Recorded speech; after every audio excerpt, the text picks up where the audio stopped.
Ford and Toyota's flesh. For Toyota's multi-talented Mark Grenier, there is a daytime job too. He's the owner of a kitchen outfitters company, Easy Life Kitchens in Roodepoort.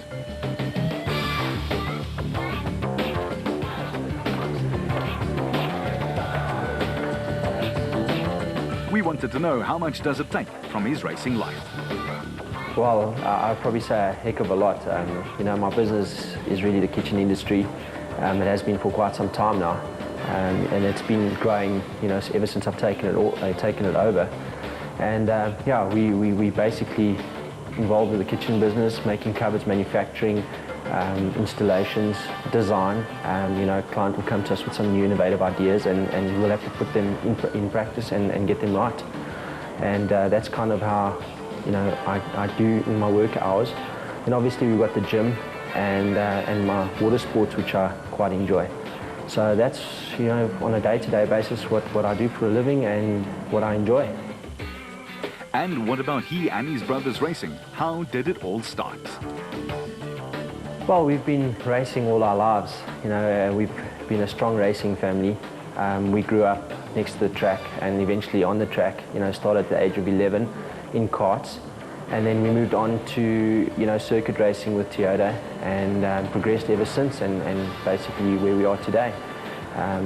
My brother is exactly the same sort of fielding, you know, walking alongside the track, involved with Honda at one stage, and today, yeah, you know, he's moved on to greener pastures. And why the dangerous and tough pursuit of motorsport? What has it actually taught the young Grenier? Well, I find motorsports has taught me a heck of a lot in terms of business. You have to be very disciplined in motorsport.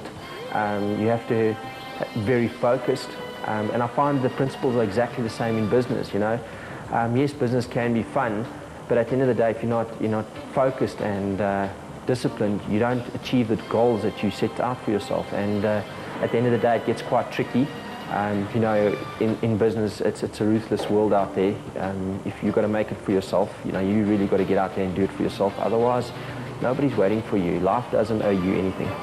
Indeed, there have been many highlights along the way. What are his most memorable? Well, my highlight in my career is definitely winning my World Championship kart event, the Rotax World Finals, and in the same year winning the off-road Class E Championship. And you know, for me in 1 year, that's been quite a highlight. Second to that, I'd probably say is recently moving into the rally field and performing from word go, bringing the results for Toyota from word go. And to me, it's been a great achievement. Why does he pursue two different forms of the game, rallying as well as the off-roading? Well, basically the reasoning is, you know, in motorsport in South Africa is a very, very small spectrum. And if you don't diversify, you basically just fall by the wayside. And Toyota's involvement in off-road and in rallying has been quite substantial over the years, where with circuit racing, you know, they've shrunk down quite a bit. So I needed to diversify myself, and that's really where I wanted to be. My career really was leaning towards motorsport, and it still is.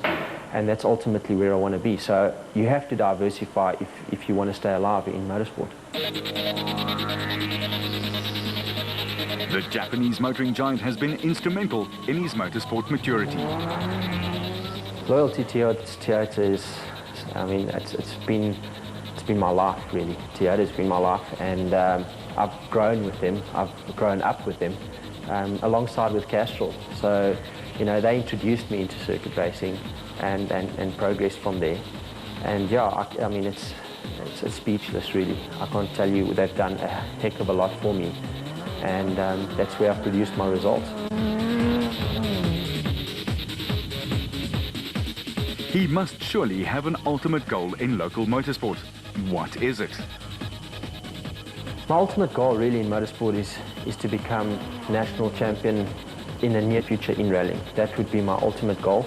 And obviously to win the off-road championship. I've been at it for a little while now, and I really think it's time to start producing the results.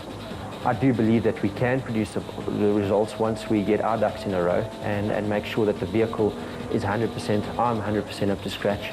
I really do think that yeah, we can get there. And more power to his sails. Mark Grenier and his crew can indeed take a giant leap in that regard if they halt Nissan's half a dozen in a row. Voss and Pitchford lead, but only by 23 points from Grobler and Jordan. The battle lines have been cast.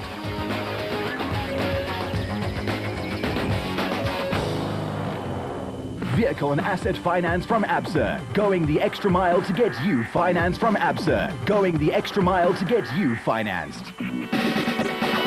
The remaining special vehicle championships up for grabs could well be settled at the Toyota Dealer 400 in Mpumalanga, the penultimate event on the ABSA Off-Road Championship calendar.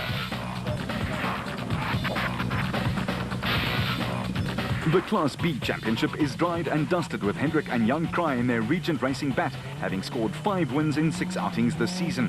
Where the overall and Class A and Class S championships are concerned, 2 crews could all but settle the title issues on the Lydenburg event.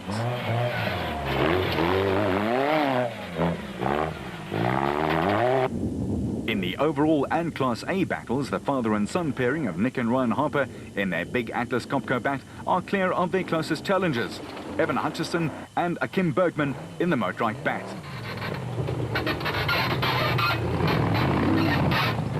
Lower down the order, veterans Richard Schilling and Chris Davies in their Plastotech Aceco are within touching distance of wrapping up matters in Class S. The Harpers are in a solid position after a series of workmanlike performances, but with 5 different winners in 6 events this season, anything could happen in a race where half a dozen and more crews are in with a big chance. One can expect the Harpers to adopt an approach that is designed to purely protect their championship interests. They are good at that sort of thing, and it's up to Hutchison and Bergman, the only double winners this season, to take the power play away from the Harpers.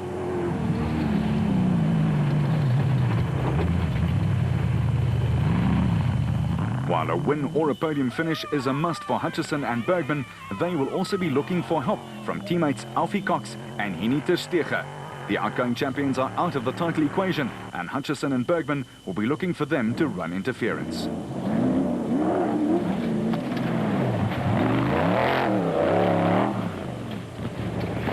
And there could also be interference from a string of other crews. Shamir Varayawa and Siegfried Rousseau's total porter is due a win. Colin Matthews with Alan Smith in the Century Property Development's bat have shown impressive form of late. And Clint Gibson and Gary Campbell in the Absolute bat are also knocking on the door. Naldus Alberts and Colin Hunter in their Rapsa bat are among the winners this season, although Alberts will be with stand-in co Henry Costain for this event, while Mike Whitehouse and Matthew Carlson in the Regent Racing bat are improving with every outing, with Gary Bertolt and Jeff Millett in an Atlas Copco Porter also due. Nahim Mosaji and Rayan Bodhanya have also had their moments in the Total Jimco. And the Silwalt brothers Herman and Karl Heinz are solid performers in the Silwalt Transport Zarco entries. The championship status quo dictates an interesting event. A surprise result and a twist to the tail could also be on the cards. Although the Kraai father and son combination have already wrapped up the Class B title, they won't be giving away wins on a plate. Their approach, however, may lack the intensity of previous outings, and hard done by challengers may see some light at the end of what has otherwise been a very dark tunnel.